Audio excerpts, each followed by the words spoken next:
Hello everyone. This channel delivers the latest international news and important political and economic developments in an easy-to-understand manner. We will dig deep into topics of interest and explain them from our own perspective. Please subscribe to our channel. Today's hot news is about the liner ceasefire talks.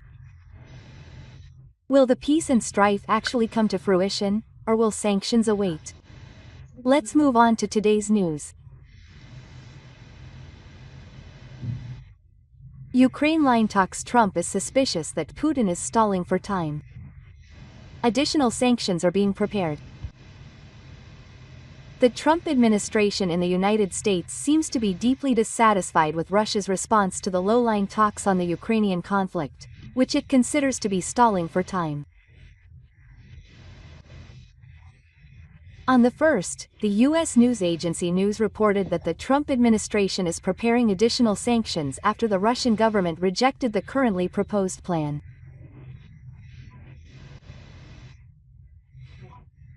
In an interview with Russian diplomacy published on the 1st, Sergei Ryakov of the Russian Foreign Ministry said that the proposal presented by the United States is unacceptable because it does not contain any content that solves the fundamental problems of the conflict. The solution to the fundamental problems that the Russian side is seeking is thought to refer to the denationalization of Ukraine and the legalization of a diplomatic line that is more pro-Western. There is growing suspicion within the Trump administration about Russia's stance. According to a report from Vox News, President Trump believes that President Putin is using the situation to buy time, and the administration is considering strengthening sanctions on the hawkish military known as the Shadow Vanguard, which transports Russian oil to evade sanctions, as part of additional sanctions against Russia. Also, according to a report from Reuters, the White House and State Department held a mediation meeting last weekend, sharing the view that the Russian side is reluctant to reach a high-level peace agreement, and discussing a major strategy including sanctions. The Trump administration wants to reach a ceasefire agreement by Easter on the 20th of this month, but there is a widespread view that the prospects for this are bleak at this point.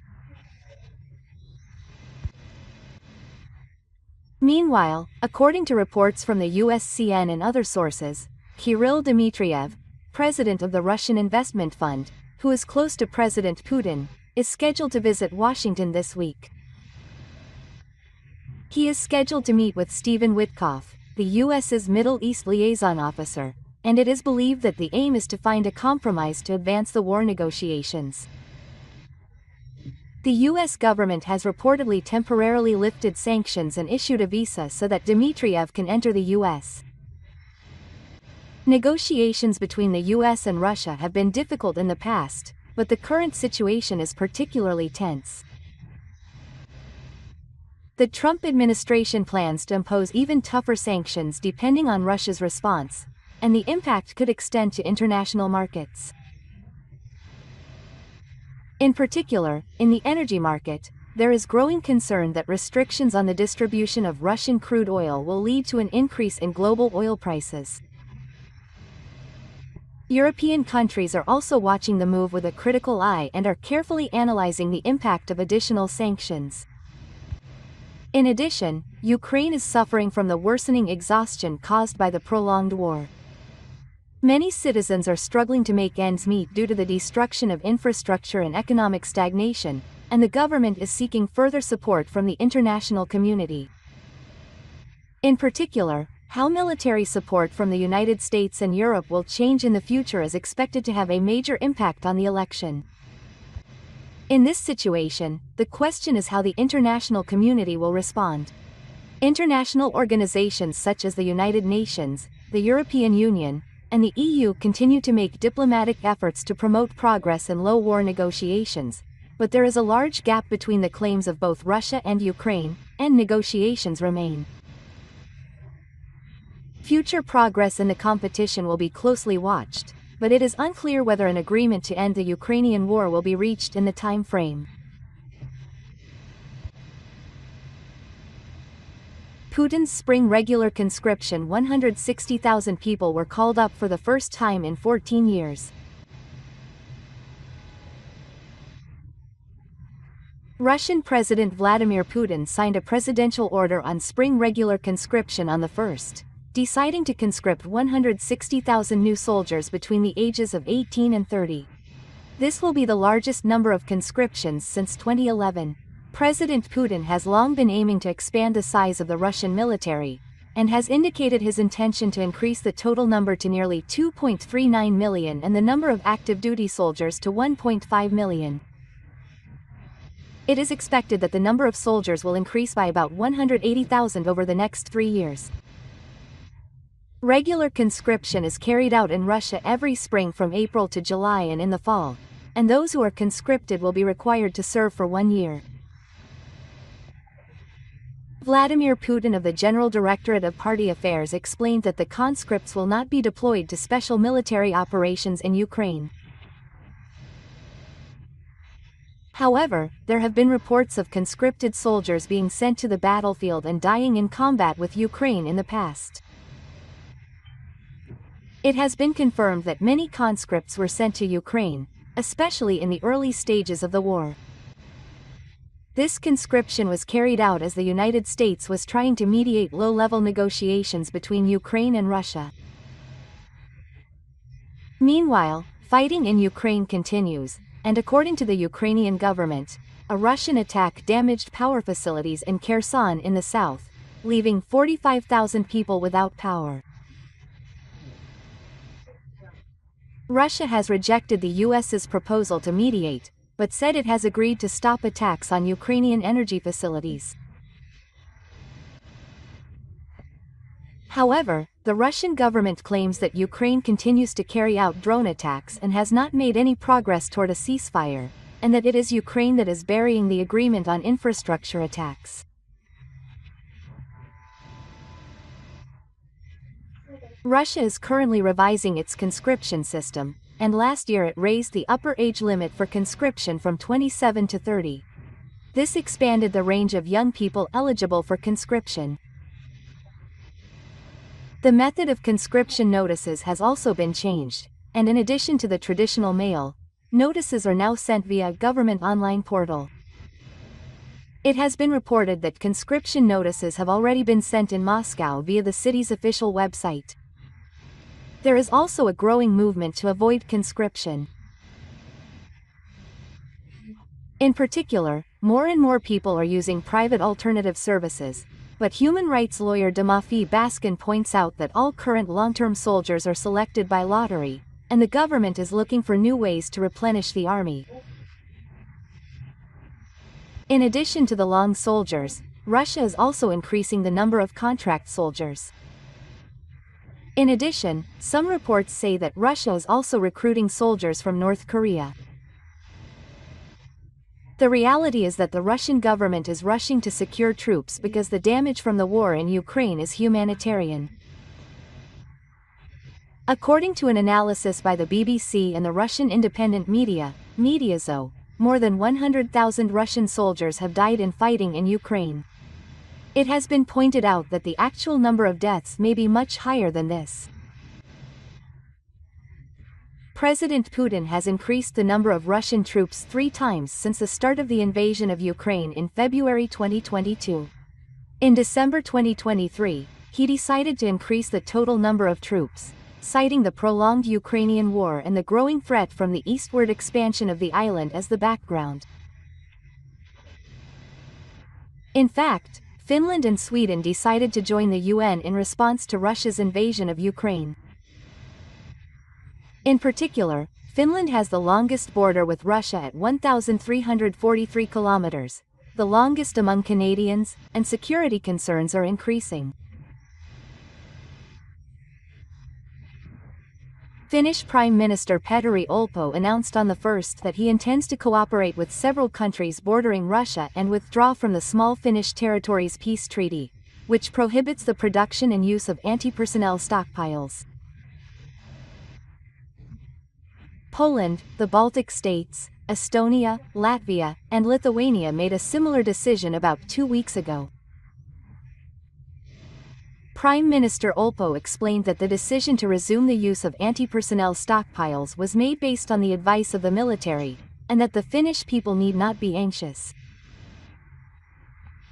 The Finnish government also announced its intention to increase its defense budget from 2.4% of GDP to 3%. European countries are strengthening their defense capabilities, and the increase in the military budgets of NATO countries is particularly notable. In response, Russia is also accelerating its military expansion and preparing for new strategic deployments. The prolonged Ukrainian war is destabilizing the international security environment, and attention is focused on how each country will respond in the future. 2 weeks have passed since Russia and Ukraine agreed to a partial ceasefire to halt attacks on energy facilities in an agreed precedent case. However, on the first, both countries fled Europe, claiming that the other was violating the agreement. If the Trump administration, which has stooped to negotiating, begins to question the feasibility of the partial ceasefire, it could affect the full ceasefire and peace talks. Lavrov of Ukraine told reporters that the Russian military is complying with the moratorium on attacks ordered by President Putin, but claimed that attacks by the Ukrainian military continue on a daily basis. The Takeshia side revealed that they had compiled a detailed list of violations at the facilities that had been attacked and submitted it to U.S. National Security Advisor Waltz and Secretary of State Rubio. Meanwhile, the Ukrainian Zelensky administration countered that it was Russia that was violating the agreement. At a press conference, the Sibi foreign minister said that an energy facility in the southern Kherson region had been attacked on the morning of the 1st, causing power outages for 45,000 residents, and claimed that Russian attacks were continuing. Russia and Ukraine announced that they had also agreed to a ceasefire in parliament on March 25, but the Putin administration has set the partial lifting of major sanctions as a condition for the implementation of the low-line agreement. Russia considers the low-line talks a battleground for the conditions to secure its national interests, and by claiming that the Ukrainian side has violated the ceasefire, it is clear that it intends to advance the negotiations in its favor. The Trump administration is also said to be considering responses, including the possibility of additional sanctions, to prevent the collapse of the partial line. Foreign affairs authorities in the two countries are strongly urging negotiators from both countries to maintain the peace agreement and are exploring a framework for continuing future peace talks. In addition, European countries are also closely watching the outcome of this low-line talks.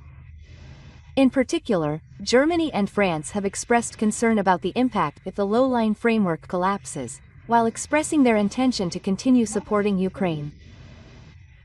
French President Macron stated that the partial line should be a step toward a high-level peacekeeping force, and expressed his intention to strengthen the European apex. Meanwhile, opinions are divided on the low line within Ukraine. There is a deep-rooted sense of caution within the Ukrainian military that the partial line will be used to buy time for the reorganization of the Russian military. Furthermore, some civic groups and people are increasingly of the opinion that the peacekeeping competition should not proceed unless Russian attacks completely stop.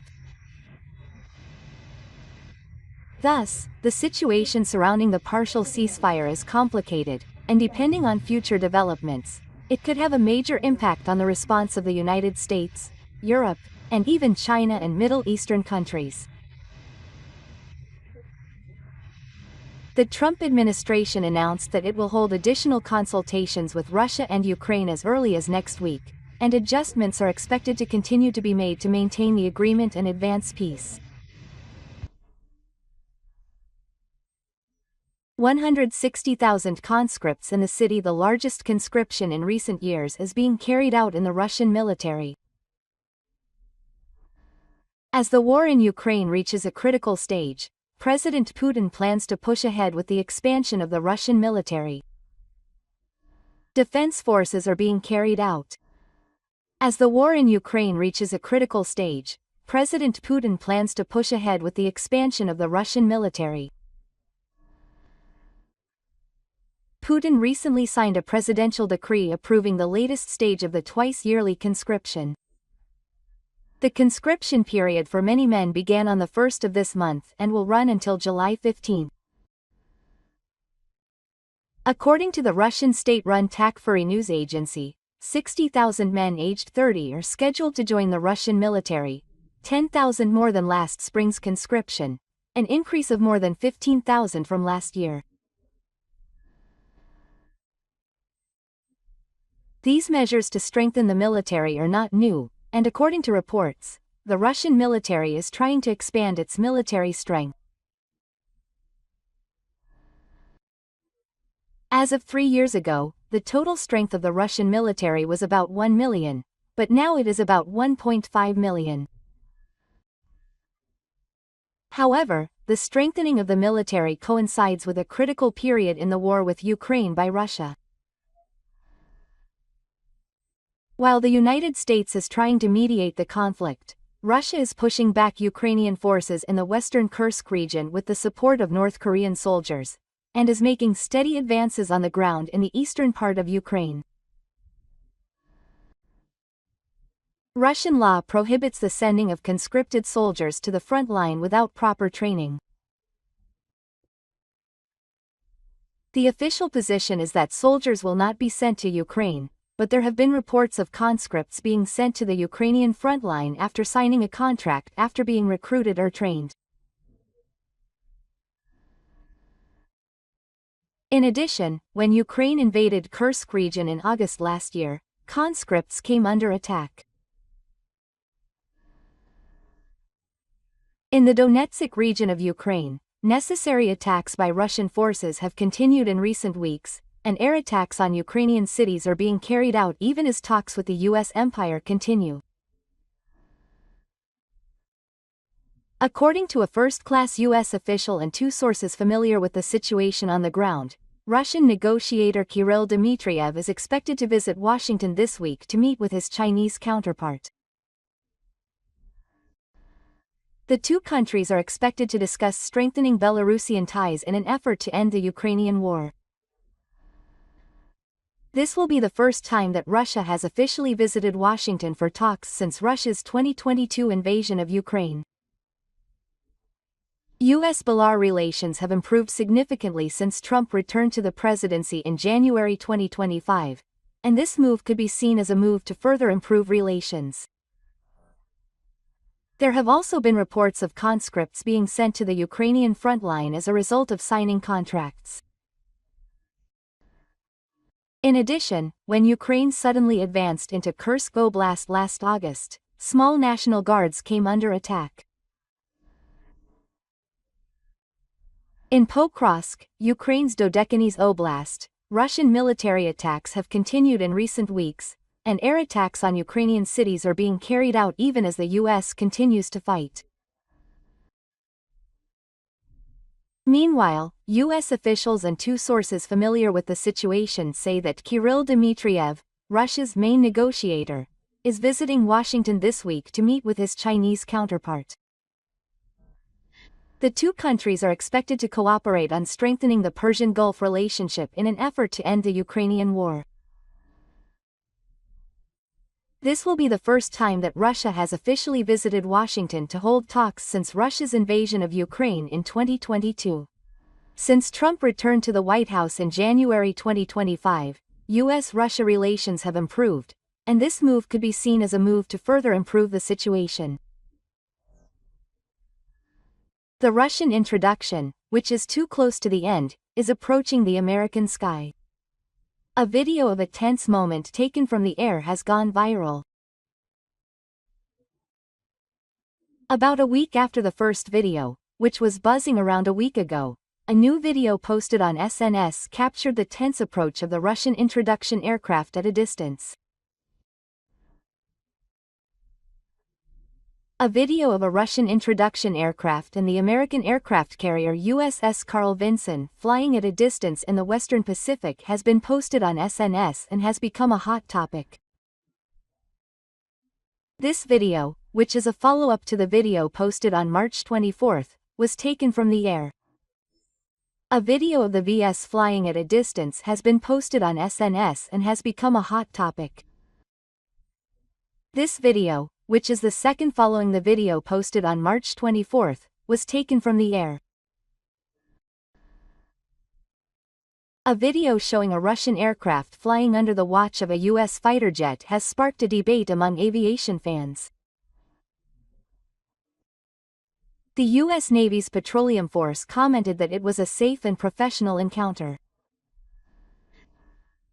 The book has emailed Russia for comment.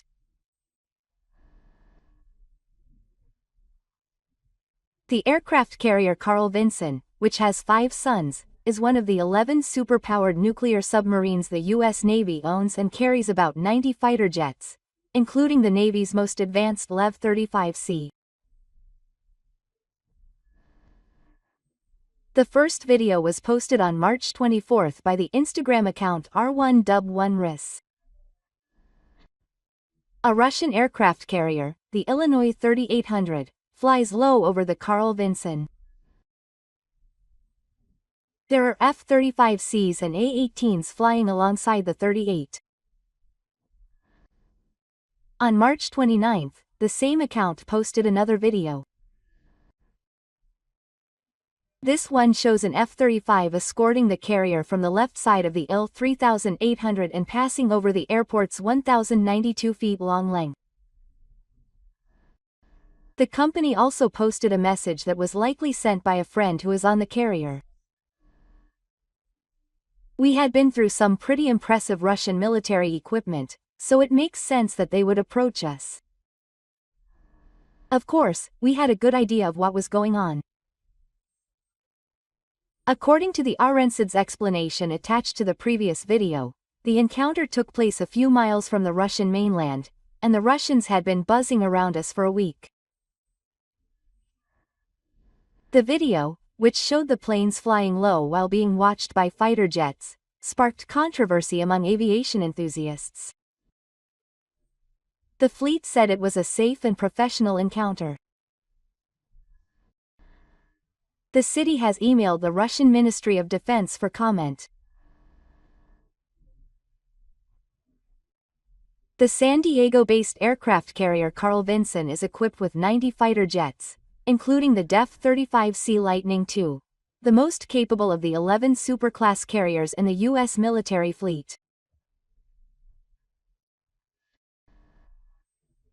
The first video was posted on March 24 by Instagram account Arsudafagardis. A Russian fighter jet 3800 flies low over the right of the Calvinson to secure the base. Then F-35C F-A-18 RAF was sent out and flew alongside the 3800.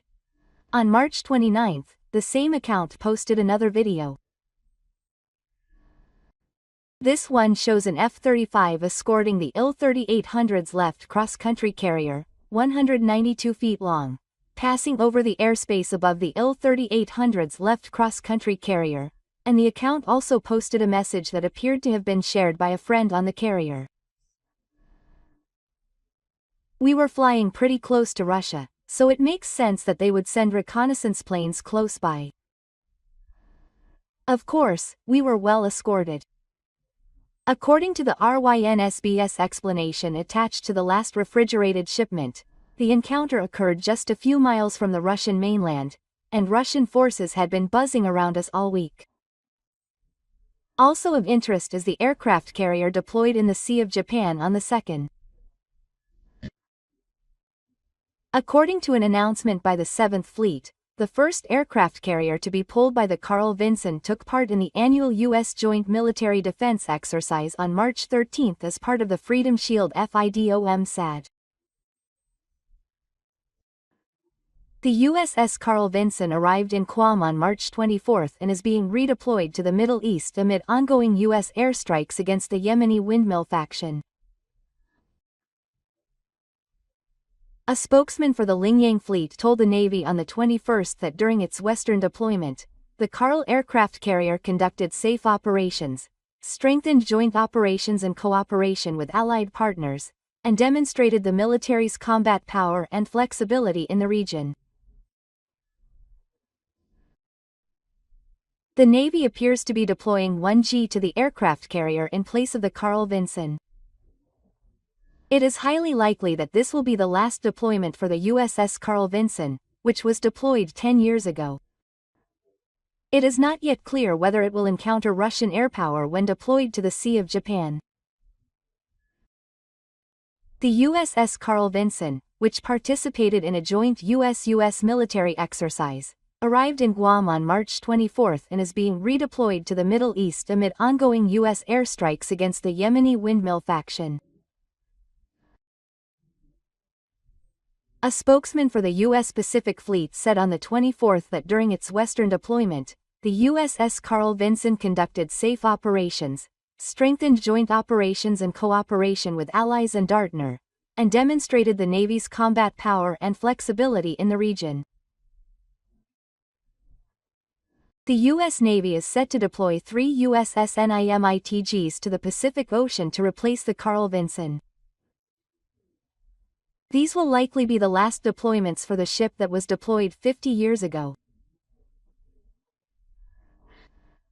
It remains to be seen whether it will encounter Russian air power when deployed to the Sea of Japan.